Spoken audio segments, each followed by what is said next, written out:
There's often this idea that vegan food will naturally be something where you're denying yourself the pleasures of food on a sensual level. And so it's always been really interesting to me to be able to show people how wrong that is, and that we can do things with texture and flavor and senses that the pleasures of eating food, you still get all that with vegan food for sure. There's a huge variety of food that you can eat if you're abstaining from animal products. In fact, you'd be amazed at what kind of things you can find even just in your local environment that taste amazing, that don't have anything to do with animal agriculture. You can find examples from all kinds of different cuisines from around the world that you can pull inspiration from, where there's vegan food that is just a natural part of everyday life, that use a lot of different vegetables and tofu and different kinds of soy products, tempeh, fermented things, misos, and other kind of stir fries and curries. It's getting easier all the time to be able to go out and enjoy vegan food in a restaurant setting.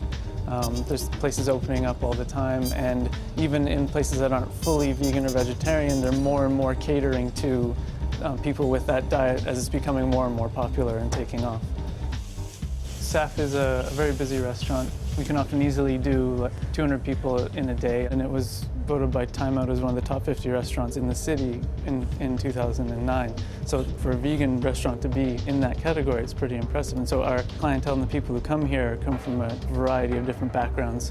There's obviously a large sort of vegan and vegetarian contingent, but you get people who have no knowledge of those types of diets who are just curious and want to come and experience what the food's like and check it out. I don't consider it more difficult in terms of creating really good food on the plate. It's fundamentally not different in that sense from meat-based food. You do find, though, that in a vegan restaurant, the chefs themselves are often much more engaged and passionate with what they're doing because the way in which they got to that place involved their own personal beliefs and philosophies more so than in a traditional kitchen. Fatih came here from Munich just before I arrived here. As a head chef, obviously, he's got a lot of things to take care of, but he is open to discussing what's being done and how can we make it better. I started work in SAF about 4 years ago, and after that I decided to be vegan, and I give up everything in one night.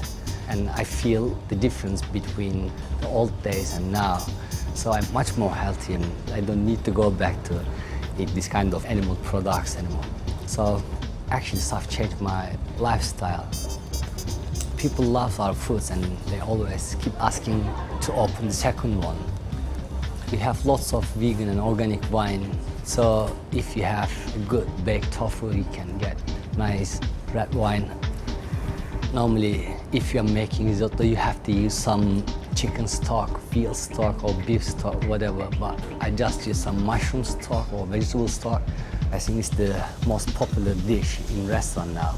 Lots of Italian people is coming back after that experience. They say it's beautiful risotto, delicious risotto. So I'm happy with that. Working in a vegan restaurant as a chef at the level we're trying to work at is really exciting because there's the sense that we're trying to push the boundaries and do things that haven't been done before and sort of be at a level that's respected as just restaurant and just food, and then people come here and just enjoy an amazing meal, and then on top of which it's entirely plant-based. And we get a lot of good feedback, and a lot of people are really excited about the meals that they had. And so it's sort of rewarding to be able to have that impact and be able to show people what's possible.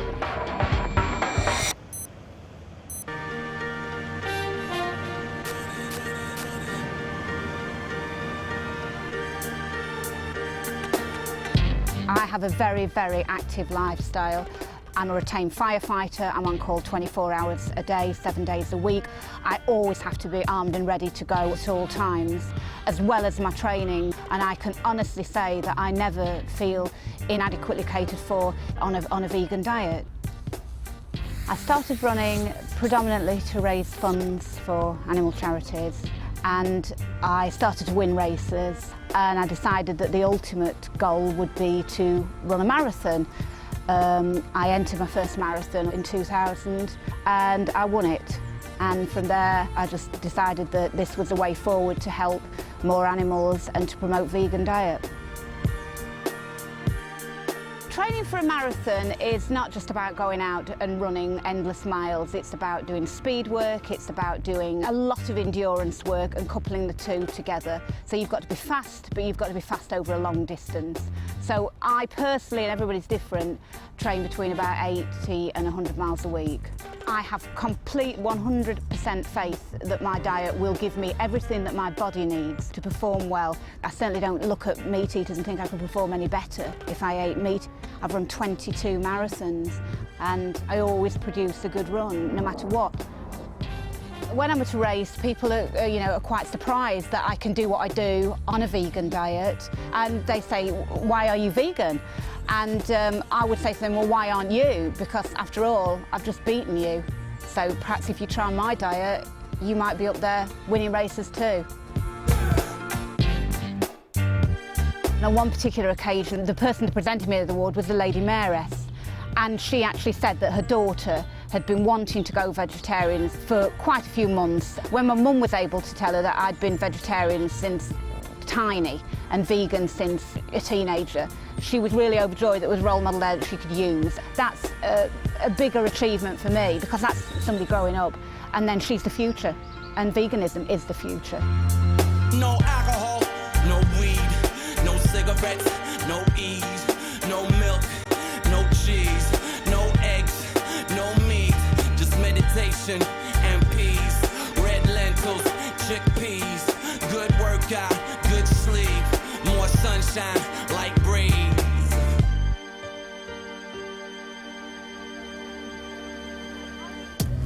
I've been working for the NHS for over 15 years now, and it's wonderful because when I get patients sent to me who are overweight or got heart disease or high blood pressure, I can talk to them about all the plant-based foods they can eat that make them a lot healthier by cutting out all the saturated fat and high-salt foods in their diet.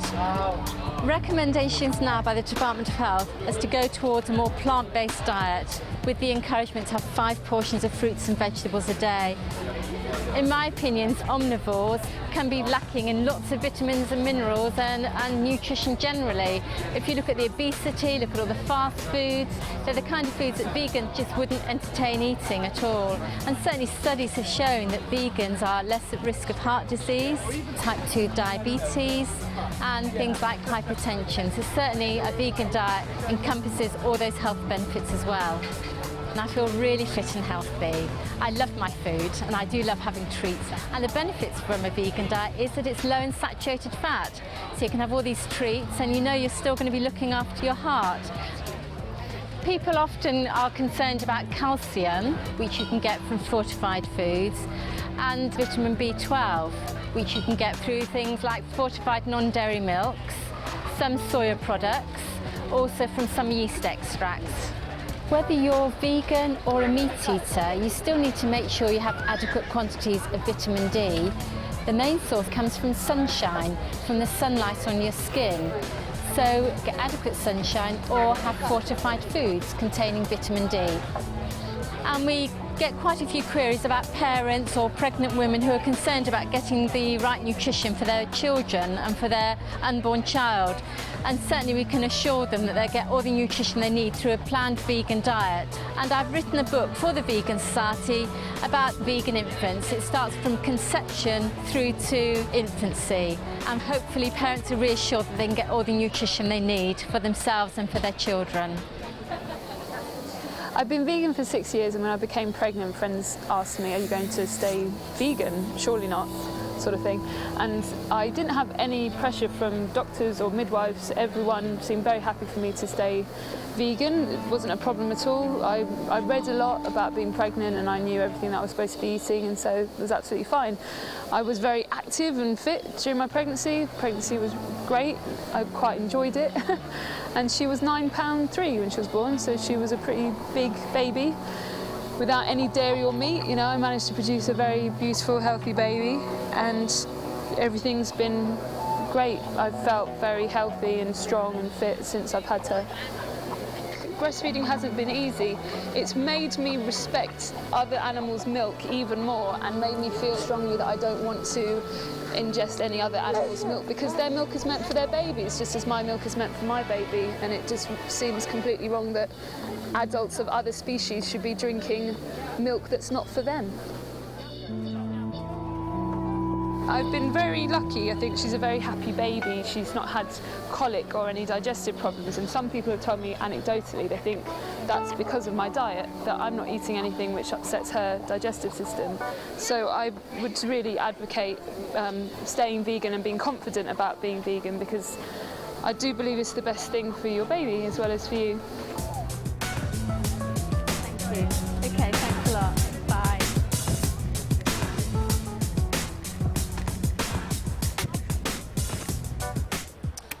I'm here now with Labour MP Kerry McCarthy, and this morning we're going to be talking about global food security, the environmental concerns surrounding food production.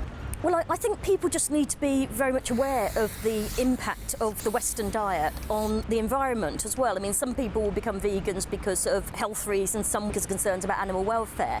But I think increasingly people are beginning to look at the impact of industrialised farming and the fact that we just cannot sustain a Western-style diet. The world's population is predicted to grow from 6.7 billion at the moment to 9 billion by 2050. And even if we don't have those levels of population growth, even if we stick to current levels, it's estimated that if everyone adopted a Western-style diet, we'd need 3 planets the size of Earth in order to sustain ourselves. A vegan diet is very sustainable because on average it requires 1/3 of the water and 1/3 of the land to produce a vegan-based diet than it would to produce an animal-based diet. And that's because farmed animals eat much more protein than they produce. Most of the protein that they consume is used to actually to live, to keep themselves warm, to repair injuries, rather than to actually what you could describe as grow milk, eggs or meat. More water and land is therefore needed to produce cattle feed, for example, which leads to deforestation, scarcity of water supplies, soil erosion, and the pesticides have a damaging effect on the environment as well.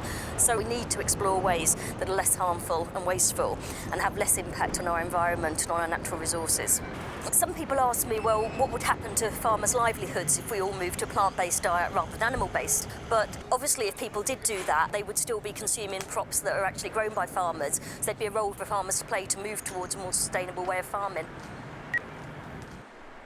I live in the countryside and I see how much of the land, its potential, is just not being used. I mean, in Hampshire, a lot of the land is devoted to stables and horses. So we could actually change the land use to benefit the wildlife, the planet, the animals and us. A lot of people ask me, would the landscape look monotonous without livestock? I mean, I could say that we've actually created an artificial landscape which was more diverse before, with trees and wildlife, and we would actually encourage the diversity of crops. We would be seeing orchards of nuts and fruit. We would encourage a lot of understory shrub layers of soft fruit, a great diversity of vegetables and cereal crops. It would actually be a much better mixture of crops instead of huge monocultures of acres and acres. Because of the diversity, you would get more habitat for the wildlife. It would actually encourage the wildlife, which is under a great pressure with the current conventional farming. The bees here are very important. They actually operate at much lower temperatures than honeybees. They come out earlier and they feed later, so you're getting good pollination.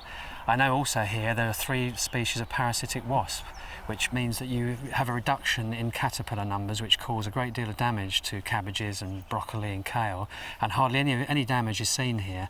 The hedgerows are kept very thick. They're not cut every year, so they're richer for wildlife, and they're also connecting annuals between the hedgerows across the fields, which act as beetle banks and wildlife corridors.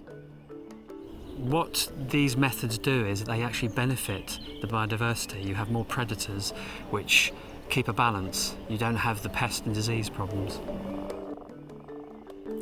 Could we manage on a plant-based diet in the UK? A lot of work being done with agroforestry is showing that we could have a lot of the crops growing here that we're actually importing at the moment. And a lot of things could still be grown outside. We wouldn't have to have heated greenhouses. And even just with the polytunnel like we're seeing here, it's surprising what you can achieve. We have now several stock-free, commercial stock-free farms like this one. We know that these methods work. Stock-free organic farming is a system of food production which excludes any animal byproducts or any dependence on animal inputs at all. It's not just about growing crops, it's also about the way we interact with what goes on, within nature around us. We've been doing it now for 15 or 16 years. It's working very well, people are very happy with it. I mean, it's nice to have people back on the land, working land, and everybody's more than happy to be doing it. We've developed a system of fertility building which relies very much on green manure, so we're using plants to produce nutrients which are fixed from the air to improve biodiversity, and not relying on importing somebody else's land to support our fertility, which is what most conventional and organic production is dependent on. So we've kind of designed this system which is more or less independent of exterior forces. And because we're building carbon in the soil, this is particularly important, and a very small increase in organic content in the soil has a huge effect in terms of carbon entrapment. In fact, this is one of the biggest carbon sinks possible, soil. So it's not only good for animals, it's also very good for carbon capture, which is obviously good for climate change. So we're building organic material, and the only way to build organic material long term is through plants. You cannot do it through manure, because manure dissipates into the environment very quickly, it gets broken down. Whereas plants, they leave roots in the ground, which gradually decay and become carbon. In here there's actually 4 different types of green manure, 4 different plants, all doing slightly different things. But all building fertility, and the final outcome of this is a soil which is very friable, good population of worms, easily worked, doesn't take as much energy to work soil when it's in good condition, and very good for plant roots. So this forms the basis of fertility for future cropping. For future cropping, yeah. We grow a whole range of crops, 70 different types of vegetables. Almost 300 sowings a year, almost 1 sowing every day on average. So it's making the best possible use of land to feed people, which is really what farming should be doing. And I do very much hope that there will be a transition from the conventional type of agriculture we have now to a stock-free agriculture in the future. Right, okay. Thanks a lot. See you again. Welcome. See you later. Stock-free farming could support people in developing countries as well as here. The same techniques would be beneficial. We would actually not use the vast amounts of water, land, food to support the livestock. We would actually create more tree habitats, making a difference with climate change. It's been interesting looking at the way the environmental debate has developed. I mean, initially people thought carbon emissions, that's about the energy we use in our homes, or it's about the amount we drive or the amount we fly. But increasingly people have realised that food and the environment are so closely interconnected, and there's been a growing amount of research which is saying actually the way we eat and what we throw away is having a significant impact on the environment. Every step of the journey from the field to your plate is creating carbon. It could be anywhere as high as sort of 18% of greenhouse gas emissions is caused by the meat and dairy products we eat. Compare that, say, with the aviation sector, which is only 2%. So, there's a tenfold difference between the aviation sector and the food sector. We only have one planet, and it's a defined size. There's only a certain amount of arable land, and a lot of that's being increasingly degraded through animal agriculture. These, in Australia, certainly hard-hooved animals and many other parts of the world are degrading the quality of the land, and we need to be very careful with the way we farm in order to make sure that land is there to sustain us for future generations. Cattle in many countries in the world outnumber the people. The cattle themselves produce a lot of waste, they require a lot of land. Methane is produced from them, which is a huge contributor to global warming, one of the most significant. And for every kilo of meat, an increasing proportion of dung goes onto the land. In the US, as the FAO report says, that's one of the primary causes of water table pollution. In the Amazon, the vast majority of deforestation is being used for cattle farming, and much of the remaining is for soya protein, which is used as cattle feed. So without this relentless drive to produce more meat, which is a high profit product, we would have more Amazon, which has been called the lungs of the world. In addition to its contribution to climate change, you have to look at species loss. You have to look at the native people who live there and so on. The number of birds, the number of animals that live in a given area of forest are essentially wiped out by it being converted to forms of agriculture. It's like someone going into the Louvre in France and just smashing it up. I mean, it's mindless and it's just so unnecessary, and we're destroying something that can't be replaced. There are a host of things we could do that will have a really significant effect on climate change as a society. Things that we're looking at are things like transport, our energy supply, and then you have the way we use animals. Given that global livestock production is causing more greenhouse gas emissions than all forms of transport put together, I think we're confronted with a question: do we totally re-engineer our energy and transport systems, or do we just give up eating what I think are often unhealthy and cruel products? There's also the case of fish stocks. Most of the major ways in which fish are caught are fairly unsustainable. We have things like drift net fishing, which is completely indiscriminate and catches every sort of fish in the ocean. Then you have trawling, which trawls the ocean's floor, reducing plant biodiversity, destroying reefs. And people often say that fish farming is a sustainable option, but actually an even greater number of fish are required to be caught from the wild in order to feed those fish. I have a number of friends who say, well, what if we raised animals in a more ethical manner? The Omnivore's Dilemma is a very famous book where that's his conclusion, is that he can move to the country and raise his own chickens and his own animals. It's a lovely concept if you like the taste of meat, but it's just not going to sustain 6 billion people and growing, which is the world's current population. I've always been a vegetarian my whole life, so I've always respected animals to an extent. My boyfriend challenged me to become a vegan because he's done the vegan challenge for a month, and I was inspired, so I went into it with full enthusiasm, and I got all the benefits. I felt good about myself, I got lots of vitality, I lost weight as well, and I'm proud of myself, and I'm more than anything proud of the fact that no animal is harmed by what I eat. And that's what I think veganism is about, living in harmony with everybody. Our thinking about non-human animals is very confused, and people that have chosen to lead a cruelty-free, plant-based lifestyle are baffled as to why other people have not made the connection. Many of us live with companion animals such as dogs, cats and rabbits. We share our homes with them, consider them members of the family, and we grieve when they die. Yet we kill and eat other animals that, if you really think about it, are no different from the ones we love. This is known as speciesism, a prejudice against members of different species. Most people don't question their habit of eating animals as they've been brought up to believe it's normal behaviour, but causing suffering should never be considered normal.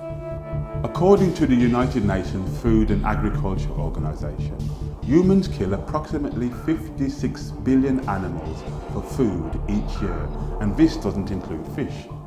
This quantity can only be achieved by factory farming animals, which can lead to diseases such as bird flu, swine flu, BSE and MRSA.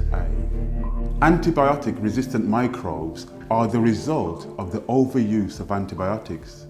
Over half the antibiotics in the UK are given to farmed animals, not humans, and farmed animal diseases can spread to humans.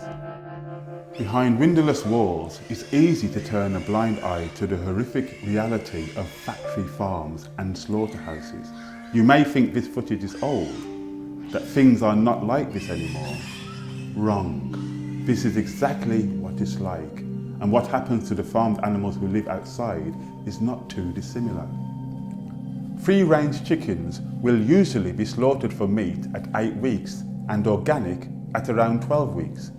People see cattle and sheep grazing in fields and think they're okay, but they'll also be sent to slaughter like all animals bred for food. Factory farmed and free-range animals are treated as commodities, and their individual needs or preferences are not respected. And it's not just to produce meat. Every year, millions of farmed calves and chicks die in order to produce milk and eggs. Male chicks don't produce eggs and are not profitable for meat production, so are killed the day they are born. And laying hens, when their egg production starts to fall, are also killed long before their normal life expectancy. It's no fun for cows either. In order to produce milk, the dairy cow must give birth to a calf. As soon as the calf is born, they form a strong bond with their mother, yet within a few days they are usually separated, causing extreme distress. Male calves do not produce milk and are usually shot at birth or sent for veal production, and the female calves are added to the milk production line like their mothers. 3 months after the loss of her calf, while still producing milk, she is usually made pregnant again. She's put through this exhausting procedure 3 or 4 times until she too is deemed redundant and killed.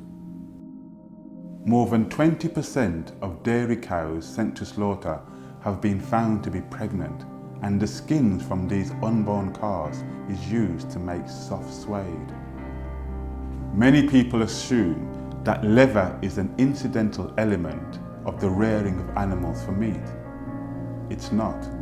It's used to produce shoes, jackets, wallets, gloves, and furniture, and so purchasing leather goods helps make the rearing and killing of animals a profitable concern.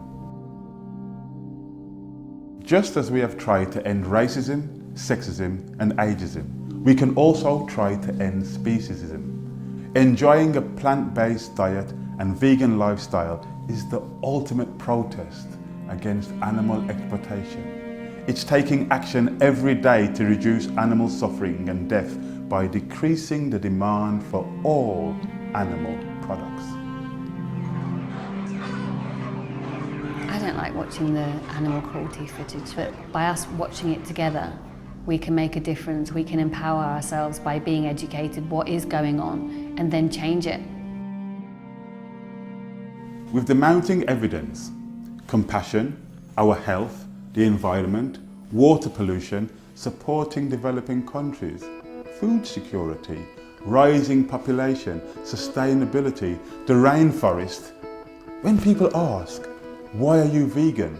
Perhaps the question should be, why aren't you?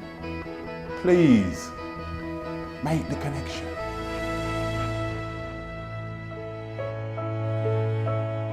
I like being able to abstain from the negative aspects of food culture and be able to celebrate the positive ones. Becoming vegan does not mean just changing your diet. It's caring about animals and global warming. Also, you're changing your lifestyle. I feel wonderful being vegan. It's the best thing I've ever done. If we want to have a lower carbon diet, we should be eating more vegan food. I think there's misconceptions about being a vegan, which stops people exploring it, investigating it, seeing it as a possibility. In my opinion, the real reason people eat meat and dairy is because they like the taste of it. When you look at the evidence, is that taste really worth it? The case for veganism is so strong on a number of fronts, from the animal welfare point of view, from the health point of view, and from the environmental point of view, that I would never go back. Food when I was pregnant was very easy. They tell you not to eat all the things that already weren't in my diet. It was brilliant. People would say to me, oh, you're having trouble, cutting out cream cheese, and it's like, no, because I don't eat it anyway. I feel that change has to come very quickly. Time, in a way, is not on our side, but we know we have the solutions in place. We know that stock-free organic works. So whether people are concerned about developing countries, the environment, their health, or our fellow creatures, becoming vegan is an active, positive and compassionate choice. Yeah, I suppose maybe I do feel proud, but I've never really thought about it. But I feel lucky more than proud, I think. For the future, I hope that more people respect each other, care for the planet a little bit more, and respect animals a lot more, and just try a cruelty-free diet.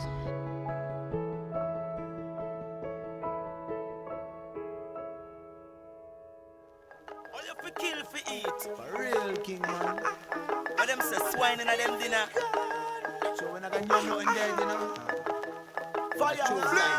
Treat the toughest way. No bones, no blood in our kitchen.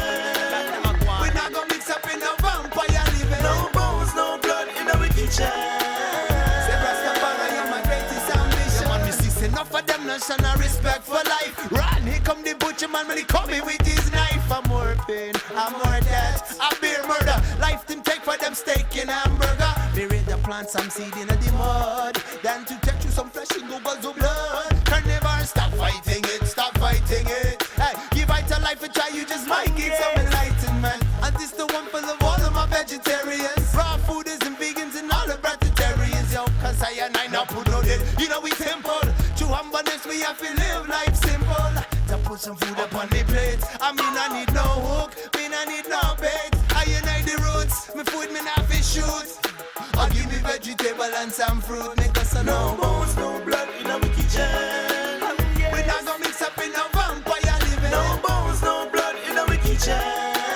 Say Rastafari, you're my greatest ambition. No bones, no blood in our kitchen. Me synchronize with the most high's vision. No bones, no blood in our kitchen. Don't panic, cause I'm organic. Here soy soup in my kitchen, yes, I got it. Yo, don't panic, cause I'm